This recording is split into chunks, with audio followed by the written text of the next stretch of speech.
मेहनत करके बहुजन समाज के लोगों का हौसला बढ़ाने वाले, बहुजन समाज की इस देश के अंदर एकमात्र उम्मीद एडवोकेट भाई चंद्रशेखर आजाद जी से अनुरोध कर रहा हूं कि वे आए और अपने ख्यालात हम बहुजन समाज के लोगों में रखने का काम करें। भाई चंद्रशेखर जी संघर्ष करो, भाई चंद्रशेखर जी संघर्ष करो। हमारे नेता कैसे हो, हमारे नेता कैसे हो? बीमार भी जिंदाबाद, बीमार भी जिंदाबाद, आजाद समाज पार्टी जिंदाबाद, आजाद समाज पार्टी जिंदाबाद। वोट हमारा, राष्ट्र हमारा, वोट हमारा, राष्ट्र हमारा। जो बहुजन की बात करेगा, जो बहुजन की बात करेगा। साथियों, कृपया आप लोग अपने स्थान पर बैठ जाएं। आप लोग शांति के साथ बैठे हुए हैं, इसी प्रकार से शांति के साथ अपने स्थान पर बैठें। आप लोग अपने स्थान पर बैठ जाएं। मैं अनुरोध कर रहा हूं एडवोकेट भाई चंद्रशेखर आजाद जी से, माननीय सांसद जी से, वे आए और अपने विचार आपके समक्ष रखें।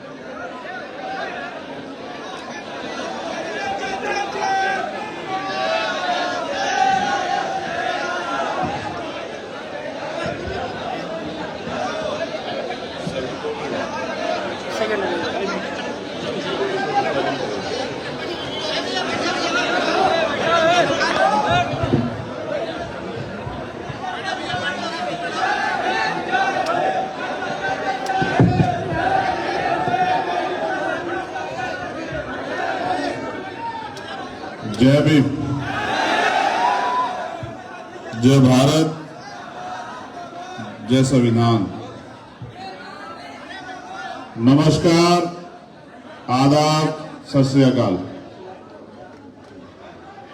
आज महाराजा लाखन पासी की ये क्रांतिक धरती लखनऊ, और लखनऊ में यहां उपस्थित हक वंचित कमजोर समाज के बुद्धिजीवी लोगों, प्यारी बहनों, छोटी बच्चियों, प्यारे भाइयों, सम्मानित मुझसे उम्र में बूढ़े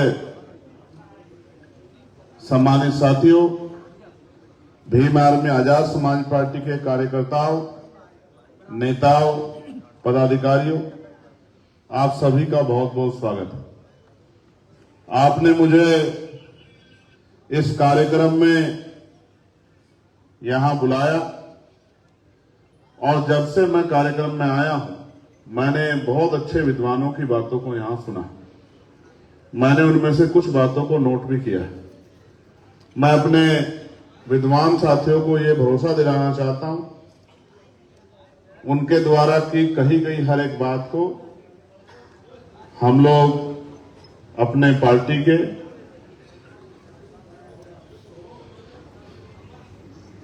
विभिन्न पटलों पर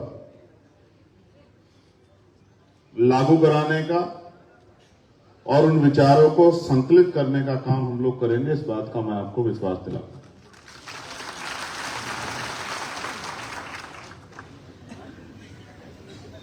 प्यारे साथियों, मैं अपनी बात को शुरू करने से पहले सभी धर्मों में जन्मे सभी संतों, गुरुओं और महान पुरुषों को नमन करता हूं। नमन करने के पीछे जो मेरा उद्देश्य रहता है वो यही रहता है कि जिनको हम महापुरुष मानते हैं वो जाति धर्म के आधार पर महापुरुष नहीं होते, वो कर्म के आधार पर होते, और हम उनको जीवित रहते महापुरुष की श्रेणी में नहीं मानते। उनके पूरे जीवन का आकलन समाज करता है, चिंतन करता है, और उनके कार्य के आधार पर, समाज में उनके योगदान के आधार पर उनको महापुरुष माना जाता है। एक बहुत लंबी लाइन है जिनमें संत हैं, गुरु हैं, समाज को बंधुत्व भाईचारा देने वाली एक श्रृंखला है जो भगवान बुद्ध से शुरू होती, फिर संत रैदास, गुरु कबीर, गुरु नानक, भगवान वाल्मीकि, संत गाडगे जी महाराज, नारायणा गुरु, गुरु घासीदास, और गुलाम भारत में जो सामाजिक परिवर्तन के पुनः आंदोलन के जो नेता रहे, कुछ लोग उनको महात्मा कहते हैं, लेकिन मैं उनको राष्ट्रपिता कहता हूं। राष्ट्रपिता ज्योतिबा फूले, मां सावित्रीबाई फूले। अभी उनकी एक मूवी भी आप लोगों के सामने है और लखनऊ में हमारे साथियों ने देखी भी है।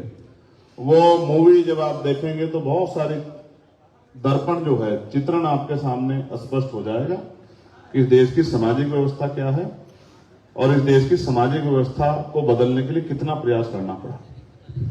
ये जो आज इतना सुंदर दृश्य आप देख रहे हैं, आसानी से नहीं मिला।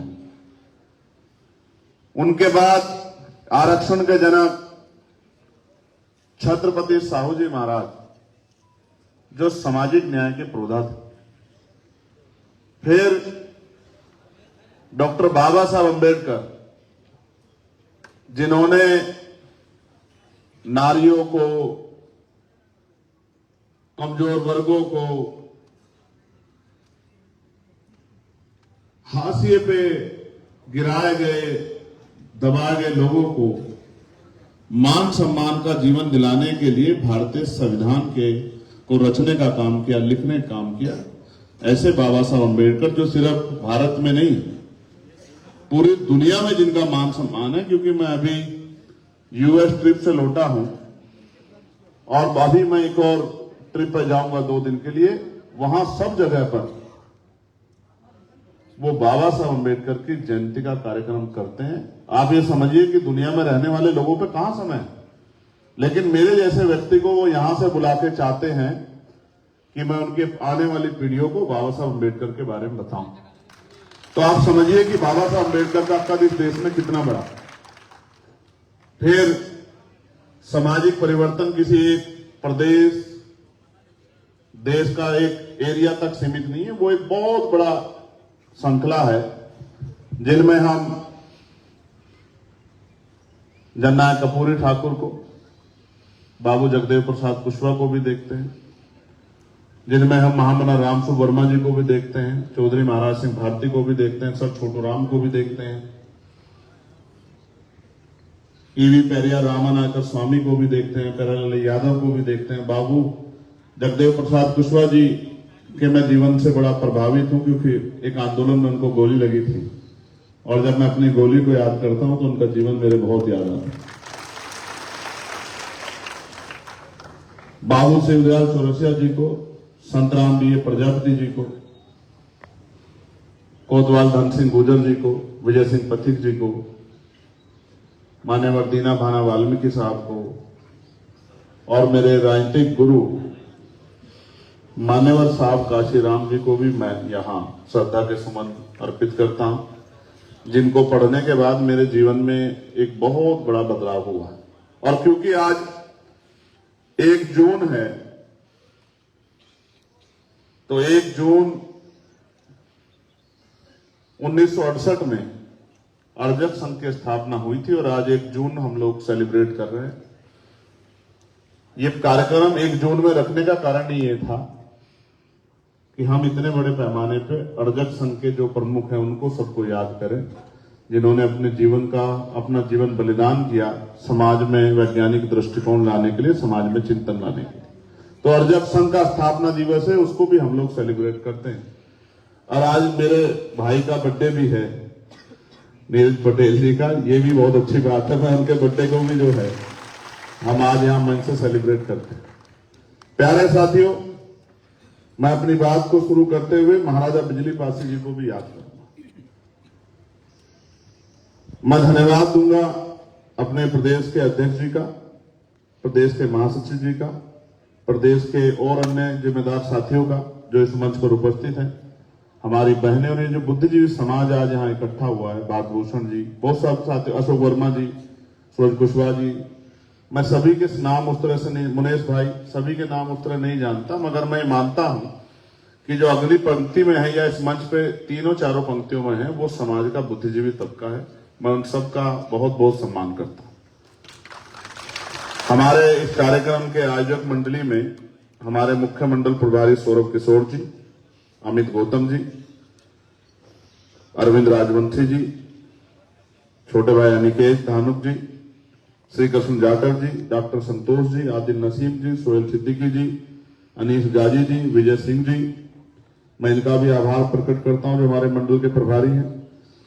और हमारे सभी 6 जिलों के जो अध्यक्ष हैं, सीतापुर से विश्वदीप चौधरी जी, उन्नाव से राजकुमार गौतम जी, लखनऊ से अजय भारती जी, लखीमपुर से अजय गौतम जी, हरदोई से विनोद गौतम जी और रायबरेली से सन्नी गौतम जी, और हमारे जो यहाँ के नगर के अध्यक्ष हैं विवेक गौतम जी, मैं आपका भी आभार प्रकट करता हूं।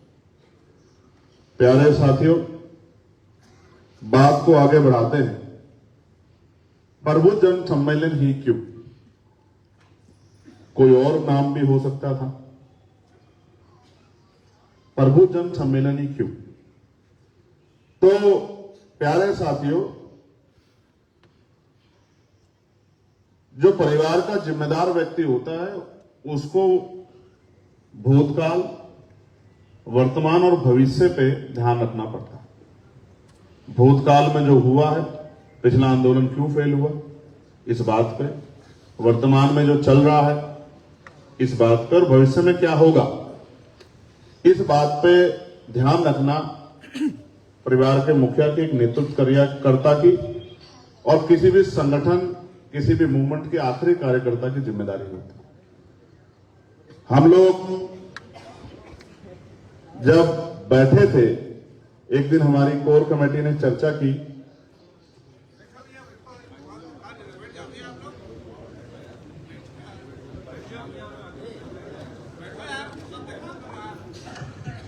तो ये तय हुआ कि हम पे कार्यकर्ता तो तैयार हो गए, और कार्यकर्ता ऐसे नहीं, कार्यकर्ता ऐसे कार्यकर्ता जो अपनी जान भी दांव पे लगा सकते हैं इस आंदोलन को आगे बढ़ाने के लिए, महापुरुषों के कारवा को आगे बढ़ाने के लिए। ये तो प्रत्यक्ष है। इंजीनियर मोहनलाल जी भी यहां हमारे बीच उपस्थित हैं। ये तर्क संगत है, न्याय संगत है, और कार्यशैली के आधार पर मैं कह रहा हूं कि अगर आज किसी के पास ईमानदारी के आधार पे, संघर्ष के आधार पे और समर्पण, थोड़ा सा समर्पण ये जो है पैदा करने का प्रयास हम लोग कर रहे हैं, जिस दिन ये समर्पण पैदा हो जाएगा तो मैं डंके की चोट पर कह सकता हूं, लेकिन आज भी मैं इस बात कह सकता हूं कि अगर किसी पे ईमानदार संघर्षशील कार्यकर्ता है तो वो आजाद समाज पार्टी भीम आर्मी पे है। इसके अलावा कोई पार्टी, कोई संगठन ऐसा नहीं। बस इनको करना क्या है, इनको दिशा देने का काम हम बुद्धिजीवी लोगों को करना है। तो प्रभु जन सम्मेलन ही क्यों? ये चर्चा हुई कि ऊर्जा तो तैयार हो गई है, एनर्जी तो तैयार हो गई, अब इसको शेप देनी है, इसको डायरेक्शन देनी है। तो डायरेक्शन कौन दे सकता है? समाज 2 हिस्सों में बटा हुआ है। समाज में संविधान की वजह से 10, 12, 15% लोग, schedule caste, schedule tribe, backward और माइनॉरिटी में, मुस्लिम समाज में 10, 12, 15% लोग तैयार हुए हैं, और बाकी उसी समाज का 80-85% समाज, 90% समाज हाशिए पे है। तो ये जो 10, 12, 15% लोग तैयार हो गए, जो नौकरी में गए, जिन्होंने रोजगार किए, जिनको, ये कौन लोग हैं?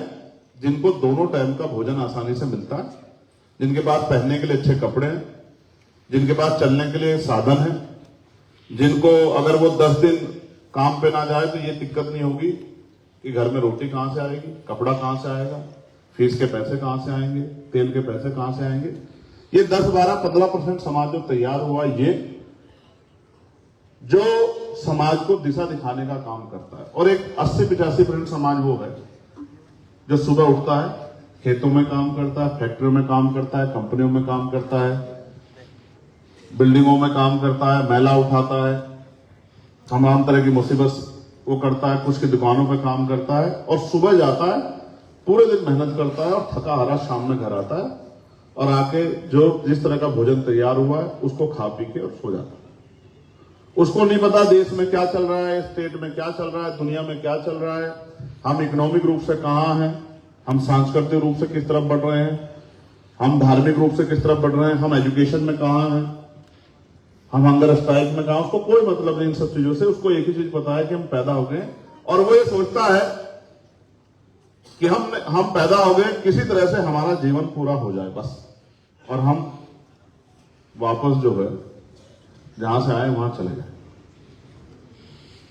तो ये जो 80-85% समाज है, इसको तैयार कौन करेगा, इनको रास्ता कौन दिखाएगा? तो कुछ पार्टियां तो प्रबुद्धजन सम्मेलन कराती हैं, वो वर्ण व्यवस्था को मानने वाली पार्टियां हैं, वो मनुवाद को मानने वाली पार्टियां। मैं स्पष्ट तौर पर कह रहा हूं, ना किसी लड़ाई ना किसी झगड़ा, सीधी बात है। उनका मानना है कि अभी भी देश में एक जाति प्रबुद्ध है, एक ही जाति ज्ञानवान है, एक ही जाति है जो नेतृत्व कर सकती है, एक ही जाति जो रास्ता दिखा सकती है। मेरी इस बात से असहमति है, क्योंकि मैं डॉक्टर बाबा साहब अम्बेडकर को मानने वाला व्यक्ति, मेरी इस बात से स्पष्ट असहमति।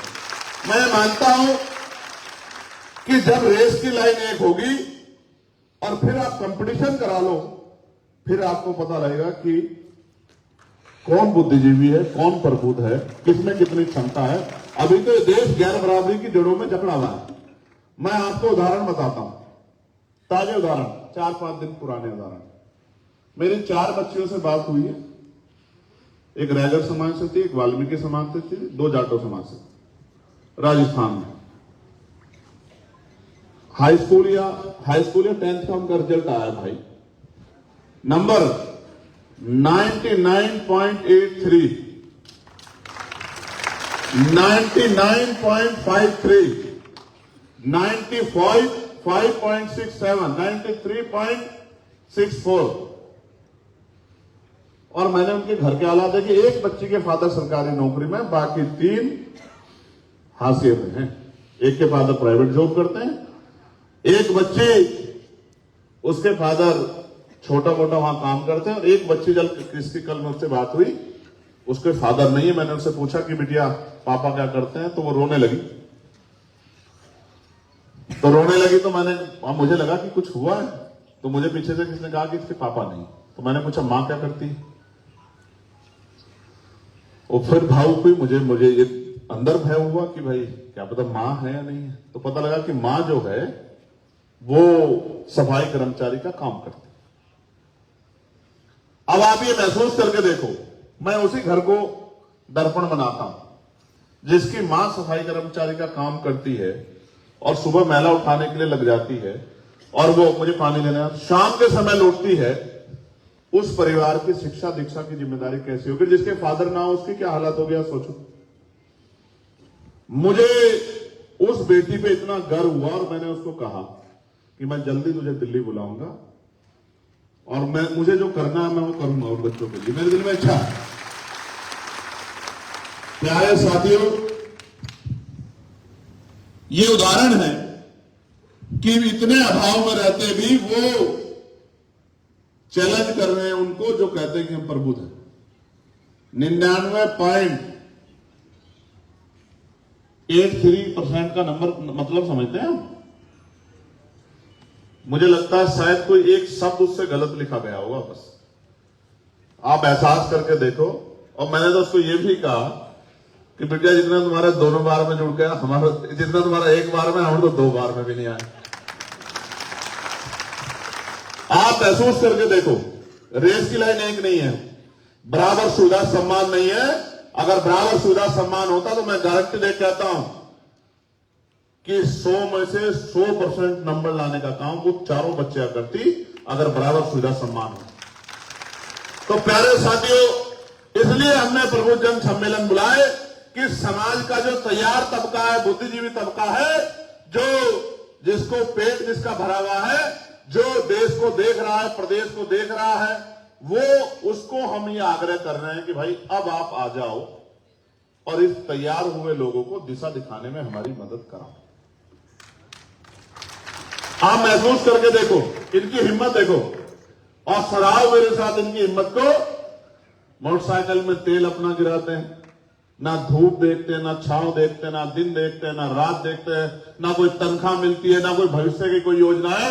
एक ही बात इनके मन में संकल्प है कि हमें बाबा साहब अम्बेडकर के, मान्यवर काशीराम साहब के और अपने महापुरुषों के कारवा को आगे बढ़ाना है। हमें शक्ति हासिल करनी है और शक्ति से जो है हमें एक ऐसा समता मूलक समाज बनाना है जिस समाज की कल्पना हमारे महापुरुष करते थे। अभी मैं वर्मा जी को सुन रहा था, बड़ी शानदार बात कही उन्होंने फ्रांस की क्रांति का जिक्र किया, उन्होंने अमेरिकन क्रांति का जिक्र किया, उन्होंने सामाजिक मूल्यों का जिक्र किया। आप ये सोचो, जिस चीजों के लिए दुनिया में संघर्ष हुए हैं और हजारों हजारों लोग कुर्बान हुए हैं, वो हमें बाबा साहब अम्बेडकर उनके साथियों ने ज्ञान के दम पर जो है वो संविधान में सर्जित करके दी। अब वो हमारे सामने धीरे धीरे जा रहे हैं। अब क्योंकि हमें हमारा योगदान नहीं है उनको लाने में, हम तो स्वाभिमान को सबसे ऊपर समझते हैं। बाबा साहब अम्बेडकर ने कहा था कि आदमी भूखा रह सकता है लेकिन अपमानित होकर नहीं रह सकता।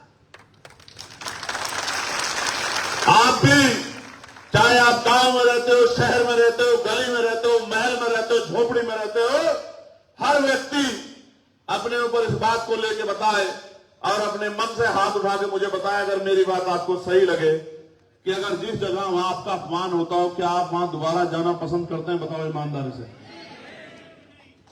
करते हो या नहीं करते हो? बताओ, नहीं करते हो तो आप महसूस करके देखो। आप सारे राजनीतिक दलों का चरित्र देखो, वो अपमान ये तो नहीं होता कि किसी को गाली दे दी, किसी को घर से निकाल दिया। जब आपके हक अधिकारों को लूटा जाता है तो ये भी तो अपमान है। बाबा साहब का अपमान सिर्फ ये थोड़ा ही है कि भाई स्टैचू तोड़ दे या बाबा साहब के खिलाफ दो गलत शब्द लिख दे या बाबा साहब की तस्वीर को मॉडिफाई करके गलत तरीके से वो कर दे, ये थोड़ा बाबा साहब का अपमान है। जब बाबा साहब के विचारों की हत्या होती है, बाबा साहब के संविधान की हत्या होती है, बाबा साहब के सपनों की हत्या होती है, बाबा साहब के मूल्यों की हत्या होती है, तो ये भी बाबा साहब का अपमान है या नहीं है? लेकिन इस अपमान को हम समझ नहीं पाए। देखिए, देश में राजतंत्र था और राजतंत्र में राज बदलने के लिए युद्ध होते थे, संधियां होती थी, घोड़ों पे, ऊंटों पे, हाथियों पे सेना आती थी, पैदल सेना आती थी, तलवारें चलती थी, भाले चलते थे, बंदूकें चलती थी, तोपें चलती थी और हजारों हजारों सैनिक शहीद हो जाते थे, तब राज बदलता था। अब बाबा साहब अम्बेडकर ने इस देश को क्या दिया? आलोचना करना उनकी आसान, उनके ऊपर सवाल उठाना आसान है, लेकिन दिया क्या है इस बात पे गौर करो। दिया ये है कि राज बदलने के लिए ना आपको तलवार खरीदनी, ना बंदूक खरीदनी, ना तोप खरीदनी, ना आपको हाथी लाना, ना घोड़ा लाना, ना बैल बकरी लाना, ना आपको युद्ध की कला सीखनी, ना आपको युद्ध करना, सिर्फ भाईचारा बनाकर और वोट की ताकत का एहसास आपको लोगों को कराना है। और उस वोट की ताकत से सिर्फ पहले ठप्पा लगता था और अब ईवीएम का बटन दबा के राज बदल जाता है। देखो कितना आसान कर दिया सब। और ये भी नहीं कि मशीन आपको लानी हो, व्यवस्था आपको करनी है, आपको जाके पर्ची भी सरकार ऐसी व्यवस्था बनाई है, आपके घर में लाके आपको हाथ में देती है और उस पर्ची को लेके जाके बस आपको वोट डालना है। इतना आसान कर दिया। अब मैं बहुजन समाज के आजादी के 70-75 साल के अनुभव पे और उनके आचरण पे, उनके व्यवहार पे नजर डालता हूं तो मुझे दिखता है कि वो 8 घंटे मजदूरी तो कर सकता है पेट पालने के लिए, वो तमाम तरह के संघर्ष तो कर सकता है, लेकिन वो 2 घंटे भाईचारा बना के समाज को जागरूक करके वोट के आधार पे अपनी जिंदगी बदलने के लिए बहुत कुछ नहीं कर सकता। ये भी जो एक मानसिक गुलामी। मैंने बचपन में कहानी पढ़ी थी, सुनाऊं आपको? सुनाऊं? कहानी ये है कि महावत समझते कौन होता है? जो हाथी को चलाता है। महावत जो हाथी का छोटा बच्चा होता है उसके पैर में वो जंजीर डालता है, मोटी सी जंजीर। अब उस जंजीर को तोड़ने के लिए वो हाथी का छोटा सा बच्चा बहुत जोर लगाता है, पैर को पटकता है, सर को पटकता है, खूब जोर लगाता है, अंत तक वो जंजीर को तोड़ नहीं पाता। कुछ दिन ऐसा करने के बाद उसके मन में एक बात बैठ जाती है कि इस जंजीर को तोड़ना मेरे बस की बात नहीं। और जब वो हाथी बड़ा हो जाता है, बलशाली हो जाता है, ऐसी 10 जंजीरों को एक बार में तोड़ दे, तब महावत कभी उसको जंजीर नहीं मानता, एक पतली सी रस्सी उसके पैर में बांध देता है। गांव में आपने देखा होगा, जिन बैलों से हम लोग खेत जोता करते थे उन बैलों को बहुत पतली सी रस्सी से बांध देते थे। वो बैल चाहे तो रस्सी को कई बार तोड़ा सकते हैं, लेकिन मन में ये बात बैठ जाती है, मस्तिष्क में ये बात बैठ जाती है कि कभी हम इस रस्सी को तोड़ा नहीं सकते।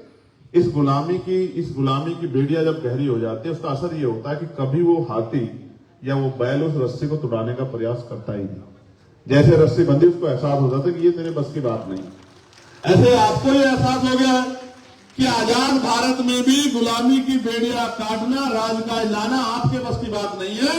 इसलिए आप जुल्म सह रहे हो, मुसीबती में रह रहे हो, गरीबी, बेबसी, लाचारी, तमाम तरह की परेशानियों में जी रहे हो, टूटे फूटे घरों में रह रहे हो, लेकिन इस गरीबी, बेबसी, लाचारी, जुल्म जाति की बेड़ियों काटने के लिए राजकाज बनाने का काम नहीं करना।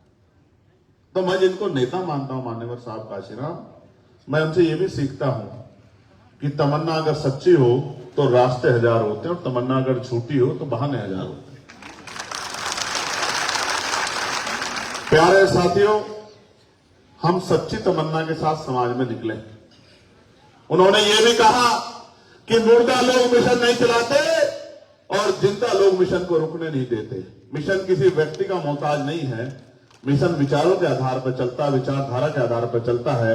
और आपको गर्व होना चाहिए कि जिस विचारधारा को माननीय काशीराम साहब को मानने वाले लोगों ने, उनके लेफ्टिनेंटों ने भी छोड़ के बहुजन से सर्जन कर दिया था, उन्हीं माननीय काशीराम साहब के संघर्ष को जिंदा रखने का काम भीम आर्मी आजाद समाज पार्टी ने किया है। और जिन्होंने नारा दिया है कि 15 छोड़ 85 जोड़, जो बहुजन की बात करेगा वही देश पर राज करेगा, अपने महापुरुषों के नारों को जिंदा करने का काम किया है। अगर हम चाहते, अगर एमपी एमएलए बनना, मंत्री बनना सपना होता तो हमारी पार्टी में प्रथम जो है श्रेणी में जो लोग बैठे हैं वो किसी पार्टी का मेंबर बन के विचारधारा से समझौता करके एमपी एमएलए बन जाते।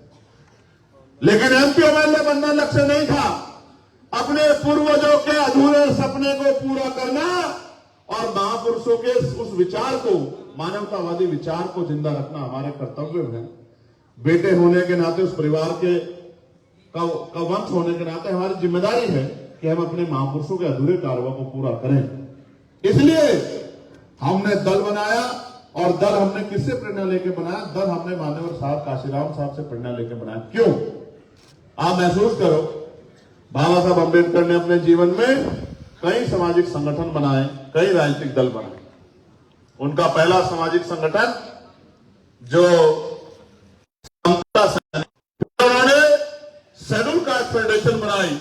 1949 में यहां एक सम्मेलन में जो कमजोर वर्गों के, ऑपरेशन कम्युनिटी के लोगों ने रखा था, उस सम्मेलन में जब वो यहां लखनऊ में भाषण देने आए तो उन्होंने पिछड़े और दलित समाज के लोगों को चेताते हुए कहा कि मैं आपसे ये नहीं कहता कि आप रोटी बेटी का रिश्ता करो, मैं आपसे ये नहीं कहता कि आप एक थाली में भोजन खाओ, लेकिन आपकी समस्या एक जैसी है। उन समस्याओं से लड़ने के लिए आपको एकजुट होकर राजनीति करनी चाहिए। ये संदेश मैं आपको देना चाहता हूं, क्योंकि लोकतंत्र 51% सहमति का विचार है। अगर 49% विषयों पे आपकी सहमति नहीं होती और 51% विषयों पे आपकी सहमति है तो आप मिलकर राजनीति कर सकते हैं। इसलिए ये भाषण बाबा साहब अम्बेडकर ने लखनऊ में दिया था कि जिस दिन आप मिलकर राजनीति करोगे तो ये जो लोग आज कुर्सियों पर बैठे हैं आपके जूतों के फीते बांधने में भी अपने आप को गौरवान्वित महसूस करेंगे अगर आप मिलकर राजनीति करने लगे। उनके पॉलिटिकल पावर आपके हाथ में होगी, उसी दिन आप प्रदेश और देश के मैं अपने एजेंडे को, अपनी पॉलिसी को लागू करा सकते हैं। अब आप महसूस करो कि बाबा साहब जिस बात को कहते हैं पॉलिटिकल पावर, वो है क्या? लोकतंत्र तो है। लोकतंत्र में राजतंत्र का पहरा भी है। कैसे कि पैसे वाला व्यक्ति विधायक बन सकता है, पैसे वाला व्यक्ति सांसद बन सकता है, पैसे वाला एक प्रधान बन सकता है, पैसे वाला जिला पंचायत का सदस्य बन सकता है, पैसे वाला एक प्रमुख बन सकता है, जिला पंचायत का अध्यक्ष बन सकता है, चेयरमैन बन सकता है। सारे काम पैसे से होंगे। प्रचार से लेकर हर चीज में पैसा देना पड़ेगा, तभी बात आगे बढ़ेगी।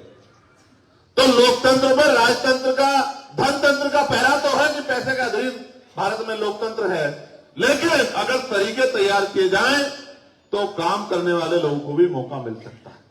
उसका उदाहरण मैं आपके सामने खड़ा हूं।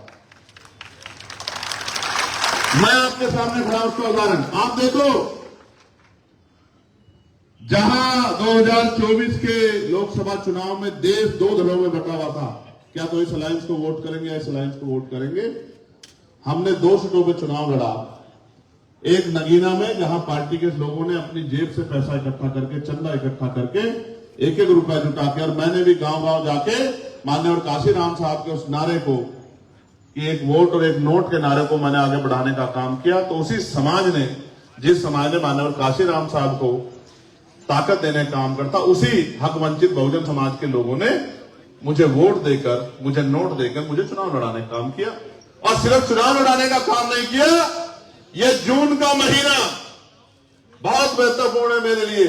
1 जून अर्जक संघ की स्थापना, 4 जून लोकसभा 2024 का रिजल्ट जो भी आने वाली है, 8 जून मैं गिरफ्तार होकर 2017 में जेल गया, 16 महीने जेल में रहा, एनएसए काटी। 29 जून समाज के हक अधिकार की लड़ाई लड़ते हुए मनवादियों की आंखों में इतना खल गया कि 4 गोली चला के मेरी हत्या करने का प्रयास किया। ये जून मेरे लिए बहुत महत्वपूर्ण महीना। तो मैं आपसे ये कह रहा था कि इसी कमजोर हक वंचित समाज ने मुझे लोकसभा का सांसद बनाने के लिए एडी चोटी का जोड़ लगाया। तब जब उन्होंने अपने मन में संकल्प किया कि अब हमारी बात को उठाने वाला कोई नहीं है, हमें अपना नेता तैयार करना है, हमें अपनी आवाज तैयार करनी है, लोकसभा में हमारी बात रखने वाला कोई होना चाहिए, तो उन्होंने वोट देके मुझे जिताने का काम किया। दूसरी सीट पे जहां हम लड़े, सिद्धार्थनगर में डुमरियागंज लोकसभा पे, वहां इन बड़े दलों के बाद तीसरी बड़ी पार्टी आजाद समाज पार्टी बनी और 80,000 से ज्यादा मत जो है वहां आजाद समाज पार्टी को मिलने का काम। तो जिस लोकतंत्र को महापुरुषों ने स्थापित किया, पॉलिटिकल पावर बनाने की बात की, जिसपे धनतंत्र का पहरा हो गया, उसी धनतंत्र को चैलेंज करके गरीबों ने इस असली लोकतंत्र को स्थापित करने का काम नगीना से किया। तो मैं यहां से आप सबसे भी कहूंगा कि एक बार दोनों हाथ उठा के नगीना के साथियों का धन्यवाद करो। कहो धन्यवाद नगीना, और नगीना के साथियों का भी धन्यवाद। प्यारे साथियों, आप पॉलिटिकल पावर को समझो। इस देश में और प्रदेशों में राज्य सरकारें और केंद्र की सरकारें, वो प्रदेश का नेतृत्व करती हैं और देश का नेतृत्व करती हैं। और वो करती क्या है देखो, बिजली के दाम, पानी के दाम, गैस के दाम, पेट्रोल के दाम, डीजल के दाम, फीस, सब सरकार तय करती है। आगे बढ़ो, स्कूल कहां बनेंगे, कॉलेज कहां बनेंगे, यूनिवर्सिटी कहां बनेगी, मेडिकल कॉलेज कहां बनेंगे,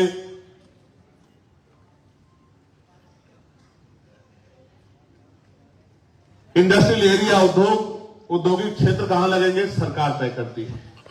किस समाज को, किस क्षेत्र को कितना पैसा मिलेगा, किस डिपार्टमेंट को कितना पैसा मिलेगा, सरकार तय करती है। किसको रोटी कपड़ा मकान मिलेगा, सरकार तय करती है।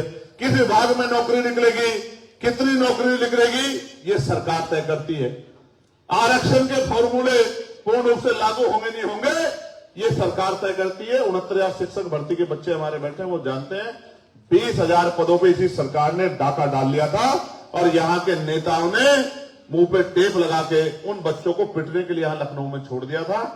उन बहनों पर पड़ती लाठी देख के मैं घर नहीं बैठ पाया, मैं अपनी आंखों को भी नहीं रोक पाया। मैं यहीं लखनऊ आया और 5 दिन तक लगातार उनके धरने में बैठा रहा। उसके बाद एक बड़ी सभा बुलाकर इस आंदोलन को परवान चढ़ाने का काम किया। सरकार ने झुक के 6,800 नियुक्ति देने का काम किया और बाद में अपने लोग कोर्ट में भेज के उन नियुक्ति को रुकवाने का काम किया। यहां कितने षड्यंत्र होते हैं, किस किस पटल में षड्यंत्र होते हैं, मेरे भोले वाले लोग आप लोग नहीं समझ पाओगे। जैसे जैसे हमारी ताकत बढ़ेगी, तमाम तरह के आरोप, तमाम तरह की बातें, तमाम तरह के झूठ, तमाम तरह के गुमराह करने के एजेंडे आपके बीच में लागू किए जाएंगे। तमाम रोने पीटने की बात की जाएगी, तमाम सपने आपको दिखाने का, आपको गुमराह करने का प्रयास किया जाएगा। मगर मेरी एक बात को मान लेना, जो बात आपसे कहना, मेरे याद है मैं लखनऊ आया था, अमन की जान गई थी, पुलिस के कर्मचारियों ने पीट पीट के उसको मार दिया। मेरे याद है लखनऊ में घर टूट रहे थे और हमारा नौजवान नेता अनिकेत सीना तान के उस बुलडोजर के सामने खड़ा था। मेरे आज भी याद है, मैं नहीं भूला, मेरे याद है। और वो ये कह रहा था कि एक दिन हमारे भाई को उत्तर प्रदेश की कुर्सी पे आ जाने दो, हम आपको बताएंगे कि हिसाब किताब कैसे होता है। ये बात वो कह रहा था, मेरे याद है। हालांकि मैंने उसको फोन पे कहा कि पुलिस तो सरकार की होती है भाई, इनसे क्या लड़ना, बेचारों से, अधिकारियों से क्या लड़ना, ये तो सरकार के अधीन होते हैं, सरकार के कर्मचारी होते हैं। जैसा सरकार इनको कहती है ये बेचारे वैसा करते हैं। ये किसी गरीब के खिलाफ नहीं है, ये तो व्यवस्था में बंधे हुए हैं, तो इनसे नाराजगी मत करो। तब उन्होंने मेरी बात को समझा। यही लखनऊ आपको याद होगा कि एक वो बेचारे काम तो चाय बेचने का करते हैं, दुकानें उनकी हमारी में से चलती है, और वो यहां लखनऊ में खड़े होकर कह रहे हैं कि मनुस्मृति अच्छी है और संविधान बेकार है। तो जैसे ये फौज वहां गई और उनसे कहा कि बताइए क्या अच्छा है, तो कहा संविधान अच्छा है और माफी मांगने का काम किया। ये लखनऊ आपको याद होगा। हालांकि मैं चाहता हूं कि लोग माफी ना मांगे, लेकिन लोग दिल से संविधान को माने। देखो, संविधान से दिक्कत किसको है? जो गैर बराबरी को मानता हो, किसी जाति धर्म का, जो छुआछूत को मानता है, जो ऊंच नीच को मानता है, जो गरीबों के तन पे अच्छे कपड़े नहीं देखना चाहता, जो आज भी चाहता है कि वो गरीबों के बच्चों को नोच ले और मनुस्मृति के हिसाब से उस पर कोई कार्रवाई ना हो, वो अपने घर में आराम से पढ़ के सोए। वो लोग चाहते हैं कि ये संविधान, वो लोग ये कहते हैं कि संविधान बुरा है, जबकि सत्य ये है कि दुनिया में अगर सबसे बड़ा संविधान कहीं है और सबसे महान संविधान कहीं है तो वो भारत में है। डॉक्टर बाबा साहब अम्बेडकर, उनके साथियों ने लिखा। वो लोग चाहते हैं मैं किसी की जमीन छीन लो, मुझसे किसी ने आग उठा के देख ली, मैं उसकी खाल उतार लूं तो मेरे ऊपर कोई कार्रवाई ना हो। आपने देखा किस तरह पिछले 2 महीने में अपराध की बाढ़ आई है, बारातें रुक रही, बारातें तो जिंदा लोगों की हैं लेकिन मरने वालों की अर्थियां रुक रही। आज भी इतना भेदभाव है। इसका जीता जागता उदाहरण सुनो।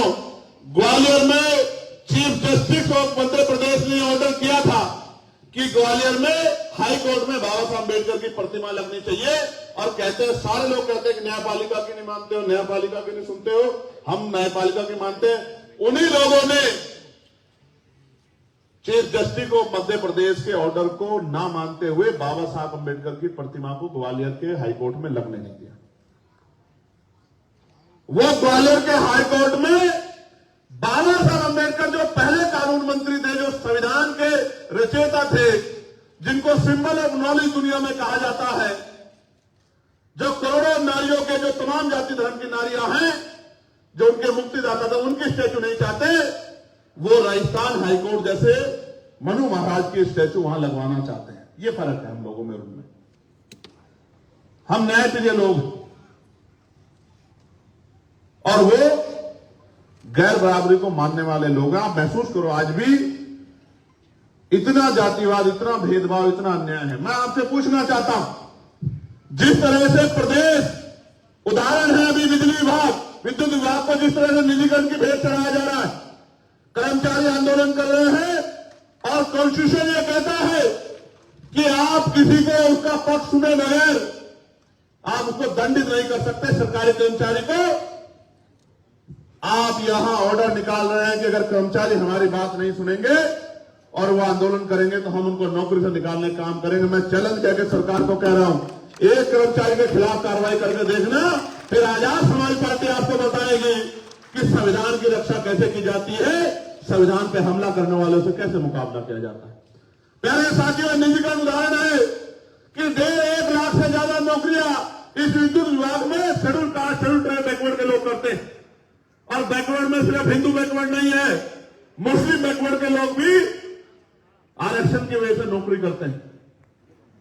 एक तरफ निजीकरण के जरिए सरकारी नौकरियों को खत्म किया जा रहा है, दूसरी तरफ आपके प्रतिनिधित्व को पैरों के तले रोंदा जा रहा है। यह भी डॉक्टर बाबा साहब अम्बेडकर का अपमान।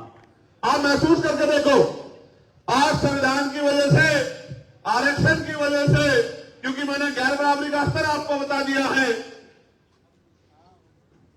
कि आप जज हो, आप वकील हो, आप आईएएस हो, आप आईपीएस हो, आप पटवारी हो, सेक्रेटरी हो, किसी भी जाति, किसी भी पोस्ट पे हो, आपकी जाति कभी नहीं जाती। छुआछूत भेदभाव आपके साथ नहीं खत्म होता। आप महसूस कीजिए, इस व्यवस्था में जहां आज भी इतना भेदभाव है, इस आरक्षण की वजह से पाल, प्रजापति, कश्यप, मौर्य, सैनी, कुशवाहा, राजभर, बिंद, केवट, मल्ला, जाट, गुर्जर, यादव, कुर्मी, तमाम नुनिया, चौहान, तमाम जातियों के लोग इस आरक्षण की वजह से, इस भेदभाव के बाद कुर्सियों पे आए हैं, मुख्य धारा में जुड़े हैं, डॉक्टर, इंजीनियर, आईएएस, आईपीएस, वकील जज बने हैं।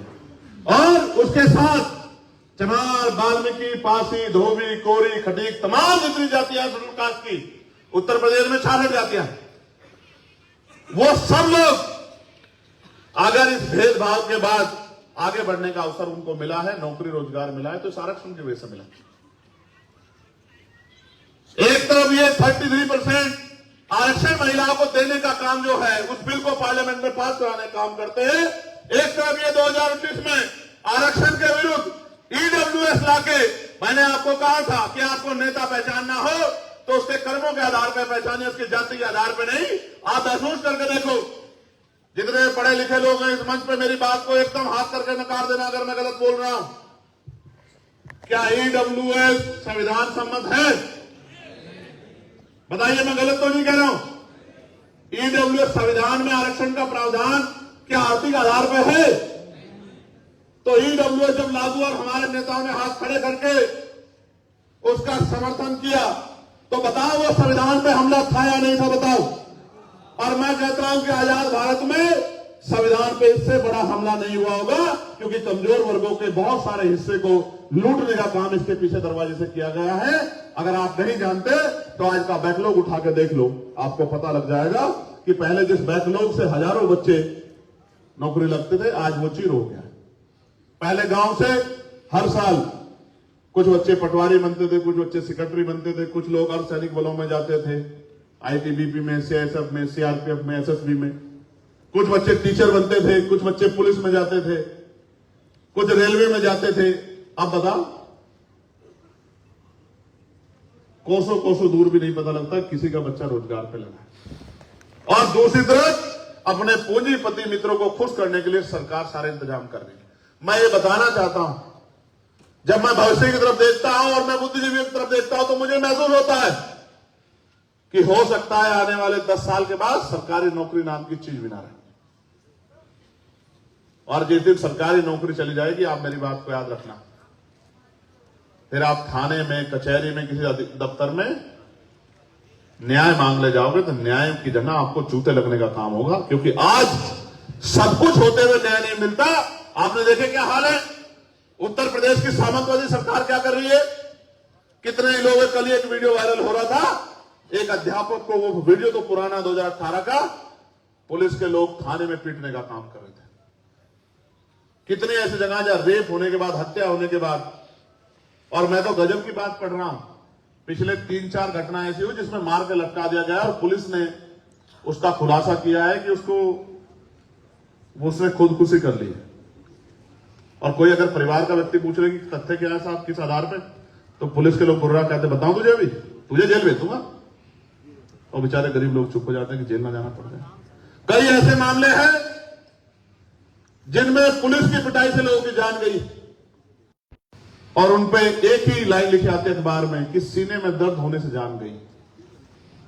आप समझो, आईपीएस साहब, पूर्व आईपीएस साहब यहां बैठे हुए हैं, उनका अनुभव बड़ा है इस मामले में, लेकिन मेरे पास भी अनुभव, हालांकि मैं पुलिस का सबसे बड़ा हिमायती हूं। आपको पता होगा पार्लियामेंट में पुलिस के कर्मचारियों को 8 घंटे की ड्यूटी मिले, उनको सप्ताह में 1 दिन छुट्टी मिले जैसे और कर्मचारियों को मिलती है, उनकी वेतन विसंगता दूर हो, बॉर्डर स्कीम खत्म की जाए, इसकी मांग अगर किसने उठाने का काम किया तो वो एडवोकेट चंद्रशेखर आजाद ने किया। और सिर्फ काम ही नहीं किया, मैं जिस कमेटी में हूं, हमारे साथी जानते हैं, रिपोर्ट बन रही है, अगले 2-3 साल के अंदर रिफॉर्म होगा और पुलिस के भाइयों की भी जो समस्या है उनको भी हम लोग खत्म कराने का काम करेंगे। ये भी मैं आपको विश्वास दिलाऊं। तो देश में चाहे निजीकरण के खिलाफ लड़ाई हो, समाज को बेचारा आराम से घर बैठा, रास्ता कौन दिखाता है? ये प्रबुद्ध समाज, कि भाई ये है, जैसे 200 पॉइंट रोस्टर को हटा के 13 पॉइंट रोस्टर आया, किसने रास्ता दिखाया? प्रबुद्ध समाज। दुश्मन ने नहीं दिखाया। जैसे एससी स्टेट पे हमला हुआ, किसने रास्ता दिखाया? प्रबुद्ध समाज ने। जैसे निजीकरण के जरिए आरक्षण खत्म किया जा रहा है, कौन चर्चा कर रहा है? प्रबुद्ध समाज। इसी प्रबुद्ध समाज को कह रहा हूं कि 2027 में 15 साल का सूखा हो जाएगा हक वंचित समाज के, वैचारिक समाज के ऊपर, 15 साल का। और 15 साल में तो बड़ी से बड़ी बिल्डिंग है, उसकी मरम्मत ना हो तो वो जर्जर हो जाती है। आप क्यों नहीं उठ के जागते हो यार? क्यों नहीं जागते हो? क्यों नहीं समझते हो कि इस 15 साल में आप 30 साल पीछे चले गए और अगले 5 साल और लगे तो आप 50 साल पीछे चले जाओगे? क्यों नहीं समझते हो? इसलिए आपको जगाने और इनको समझाने के लिए निकले हैं कि जागे हुए लोग इन संघर्ष करने वाले लोगों को रास्ता दिखाने का काम करें तो बात आगे बढ़ जाए। प्यारे साथियों, बात मुस्लिम समाज की हो रही थी।